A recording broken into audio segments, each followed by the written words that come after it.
Previously on the Red Silence cave that saved us became our prison. We discovered proof of ancient life. But then an earthquake buried us alive. And while we were trapped underground, our only way home started breaking apart on the surface above. The last thing I heard before we were cut off was a beep. A single automatic alarm from our ship. Warning of a hull breach. Felt like the universe was playing a cruel joke on us. Not only were we buried alive under a mountain of rock, but our only ride home was now broken and slowly dying on the surface. There's no emergency procedure for a failure that complete. That's when it finally felt real. This is how you die on Mars. Quietly and in the dark. I looked at the wall of rock that trapped us. Felt like a tombstone. All my calculations said our chances of survival were 0. But the commander wasn't looking at the blocked entrance. He turned his back on it and pointed his light deeper into the cave's total darkness. All he said was, caves always have more than one exit. It was the craziest, most illogical thing I'd ever heard. And in that moment, I realized his hope wasn't the enemy of my facts. It was the one factor left that my data couldn't predict. It was all we had. So we went deeper into the darkness. We followed a tiny crack that my scanner found, leading into an old lava tube that twisted down into nothing. Some parts were so tight we had to crawl on our hands and knees. The darkness felt like it was closing in, and the only sound was our suits scraping against the ancient rock. The whole time you're just holding your breath, waiting for the next tremor to collapse the tunnel and bury you completely. The only things that kept us going were the small green line on my scanner, and his voice in my helmet, saying, "Keep moving. Evelyn, just keep moving." Felt like we were crawling for hours. Then I saw it, a glimmer of a different kind of light. We pushed our way through one last tight opening and we were outside.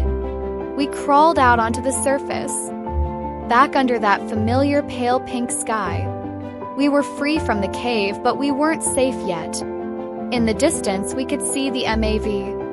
And on our helmet displays, we could see the clock counting down our launch window, our only chance to get off the planet. We ran, and it felt like the longest run of my life. The MAV was still standing, a tall, lonely shape on the horizon. But as we got closer, we saw it. A small, sparkling cloud of frozen gas leaking from a fuel line near its base. It was a single tiny hole made by a piece of rock thrown from the quake. The damage was small, but it was fatal. We had less than an hour left in our launch window. But the commander didn't hesitate. He just pointed back at the wrecked rover, the symbol of our first failure. "Our failure is going to save our lives," he said. "Get the toolkit and the thickest piece of the rover's metal body you can find." Those 30 minutes felt like the longest of my life. It was a desperate race against the cold, armed only with sealant, bolts, and our own willpower. My only job was to hold the metal patch in place while he used the wrench, and I could feel my fingers going numb right through my gloves. The whole time I could see the clock in the corner of my helmet display, just counting down to 0 the moment our launch window would close, when Earth and Mars would move too far apart, leaving us behind forever. With only seconds left on the clock, we sealed the hatch. The launch was just as violent as our landing had been. It was a brutal, screaming climb into the sky, as the whole world shook and roared around us. Felt like the planet itself was trying to keep its grip on us, to pull us back down into the silence forever. And then, silence. The engines cut out. We were floating, in orbit, alive. We looked back at the giant red silent planet. It had tried so hard to kill us, but it had also shown us the biggest secret in the universe. Our mission was a complete failure, but we found something incredible. We have the data, the echoes in the stone. We're heading home, but we've been changed by what we saw. We're bringing its ghost home with us.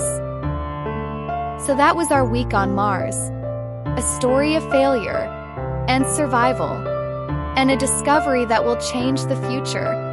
Our mission is over, but a new one has just begun. If you enjoyed this story and want to see more like it, just make sure to like this video and subscribe. Thanks for watching.